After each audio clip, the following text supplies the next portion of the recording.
Bom, lá meus amigos, sejam todos bem-vindos ao canal Politizando. Saiu uma pesquisa agora divulgada pelo Atlas Político e vamos analisá-la, já reforçando aqui que Ciro Gomes foi o candidato que mais cresceu no primeiro turno, foi um crescimento de 1,6, e no segundo turno Ciro praticamente dobrou a diferença que já tinha para o Bolsonaro, que era de mais de 5 pontos, agora foi para mais de 10 pontos. E Bolsonaro continua perdendo em todos os cenários de primeiro, de segundo turno, reprovação do governo, recorde. Vamos falar disso tudo aqui, mas antes eu quero pedir a sua ajuda para que se inscreva no canal, ative as notificações e, se gostar do vídeo, deixa o like e compartilha. Pessoal, então vamos lá para o primeiro turno, lembrando que esse levantamento foi feito entre os dias 30 de agosto e 4 de setembro, a margem de erro de 2 pontos para mais ou para menos. Lula está aqui com 40,6, teve um aumento de 1,5. Vou deixar na tela aqui para vocês irem acompanhando. Bolsonaro, diferente de outras pesquisas, aqui ele aparece com 34,5. Em outras é na casa de 24, 25, 28. E aqui alguém pode falar assim, então Bolsonaro cresceu? Não. Em relação ao levantamento dessa pesquisa feito aí no final de julho, Bolsonaro caiu 1,4, mantendo a tendência de queda registrada também por outros. A diferença se dá por conta do método que cada uma delas utiliza para coletar os dados. Ciro aparece aqui com 7,8, cresceu então 1,6 em relação ao último levantamento, e em relação ao penúltimo levantamento, o Ciro teve um crescimento de 2,3, mostrando que ele está numa tendência de alta. Dória 3,1, caiu 0,4. Leite 2,6, caiu meio ponto. Mandetta 2,4, teve um ligeiro aumento aqui de 0,1. Gentili 2,4. Eu dou uma risadinha porque não tem jeito. O MBL lançou o Gentili, alguns até acharam que era brincadeira, depois era uma coisa séria, mas já ninguém se fala mais nisso. O Instituto coloca o Gentili aqui na pesquisa, é brincadeira, né? Datena, tudo bem, Datena está apresentado como um pré-candidato, então tem que estar aqui mesmo. 2%, ele tinha 0,4%, o Gentili tinha 2,3%, então o Gentili subiu 0,1%, o Datena subiu um pouco mais, 0,4%. O Tasso Gereissati caiu 0,6%, está agora com 0,7%. E o Arthur Virgílio, que não tinha marcado nada, agora aqui aparece com 0,3%. O que me chama a atenção aqui é que esse instituto ele coloca como brancos e nulos 3,7%, bem abaixo do que a gente observa em outros institutos. E outra coisa aqui que a gente tem que avaliar é assim, o PSDB tem 4 candidatos que serão que participarão das prévias, só um será o escolhido. E aí o Instituto coloca os 4 aqui. Alguns outros institutos colocam ou o Dória, ou o Leite, ou o Tasso, ou o Arthur. Aqui ele colocou os 4 no levantamento. William, quer dizer que quando for definido o voto dos 4 serão dados para o mesmo candidato? Não, eu sempre digo, quando um candidato sai, não quer dizer que todo o eleitorado dele migra para outro. Pode ter uma tendência maior de que sim, isso aconteça. Mas existe uma pulverização. E aí, por exemplo, o Poder Data fala que se o Lula sai, o Ciro seria o maior beneficiado, tendo ali algo quase em torno de 40% do Ciro herdando os votos do Lula. Se o Bolsonaro sai, o Poder Data mostra que o Datena herdaria 20% dos votos, 9% iria para o Ciro. E uma quantidade assim, de mais da metade do eleitorado não votaria em ninguém ou estaria indeciso. Então vamos avaliar como ficará esse cenário aqui quando esse instituto resolver fazer um levantamento que eu considero assim, mais de acordo com a realidade, o que me parece aqui, colocando Gentili e 4 candidatos do PSDB, não é o que a gente terá. E aí esse instituto fez o que então? Fez um levantamento com menos nomes. Aqui ele pegou só 4. Considerando Lula, Bolsonaro e Ciro, que são pré-candidatos, e colocou Dória num cenário e no outro cenário Eduardo Leite. Aí o Lula tem 42,6, Bolsonaro 35,4, Ciro 9,3, Dória 6,6. Não sabe, brancos e nulos 6,1, número também baixo. No cenário 2, entrando então Eduardo Leite, Lula 42,5, Bolsonaro 35,3, Ciro 10,3, Eduardo Leite 5,8.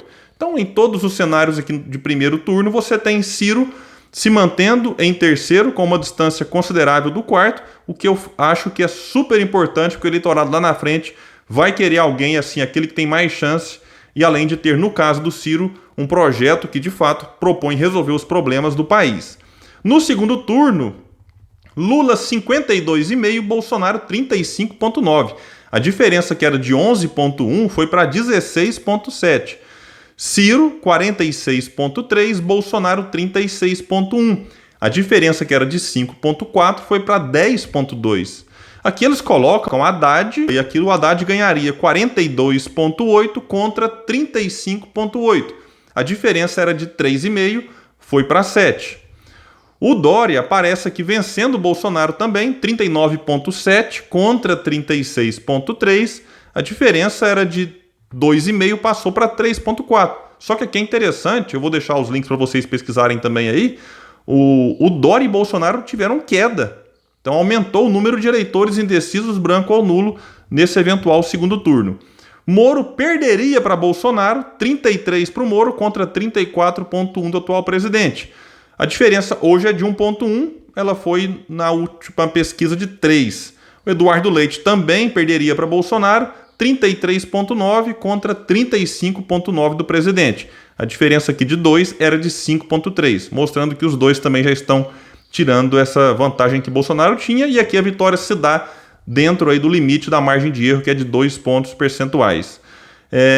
Lula e Ciro, a diferença aqui do Lula vencendo o Ciro 39,3 contra 23,3, está agora em 16, era 16,4. Chama atenção o maior número aqui entre todos os cenários de segundo turno de branco, nulo e não sabe. 37,4% do eleitorado, que é praticamente o que o Lula tem, considerando a margem de erro, dizem então votar em branco, nulo ou não saberem quem votar.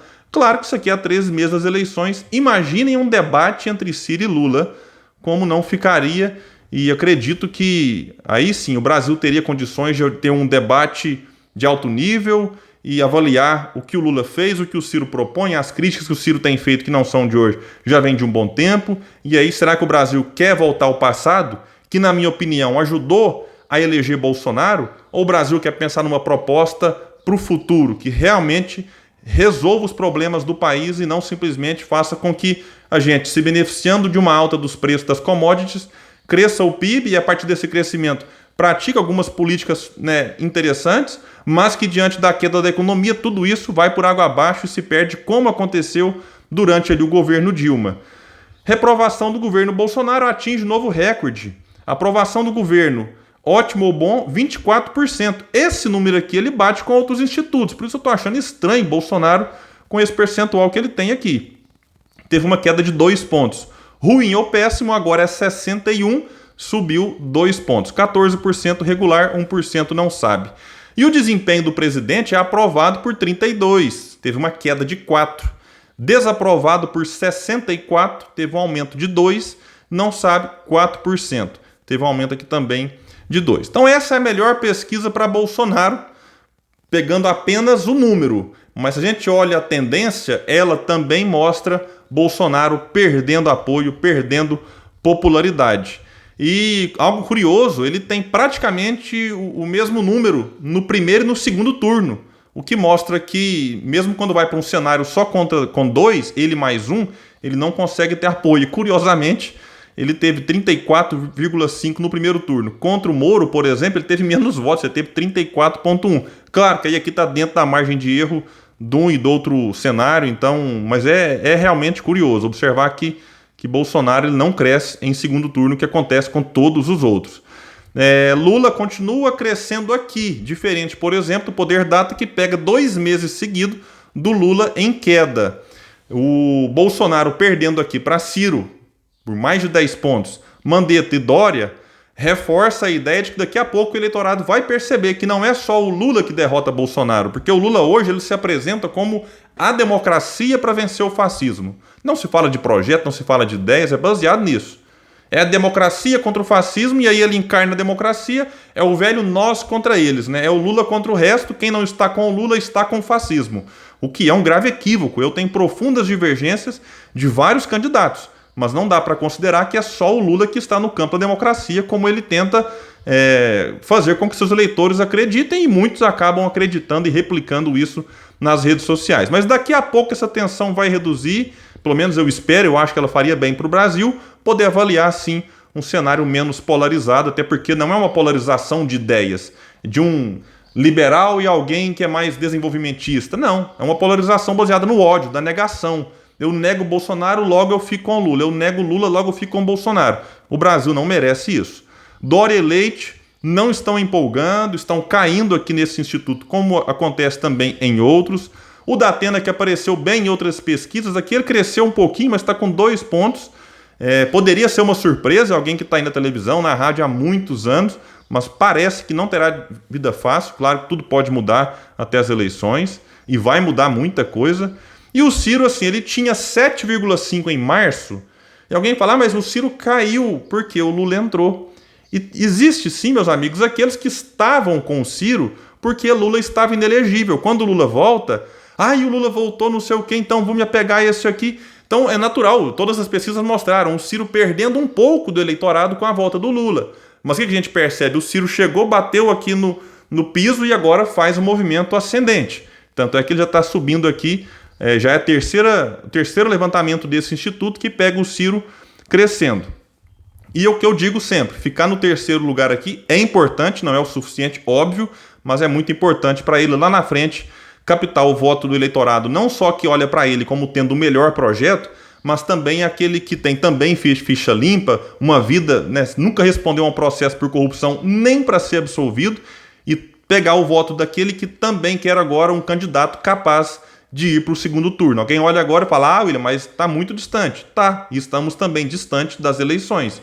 Então o Ciro se firmar em terceiro, por enquanto, é muito importante para que ele consiga captar então esse voto útil. E aqui ele está com mais do que o dobro do quarto colocado, o que é realmente assim algo para ser comemorado. Então, meus amigos, não é hora de se empolgar e nem desesperar. É hora de continuar avaliando os pré-candidatos. Temos 13 longos meses até as eleições e nenhum resultado foi definido a essa distância que temos aí de realmente chegar na cabine e dizer vou votar nesse, vou votar naquele. Então vamos avaliar, vamos divulgar aquilo que a gente acredita, vamos defender o candidato que a gente realmente confia, que pode transformar o Brasil e não simplesmente manter esse clima de fla-flu que eu acho que faz muito mal e o Brasil tem jeito, mas não merece o que a gente está passando agora.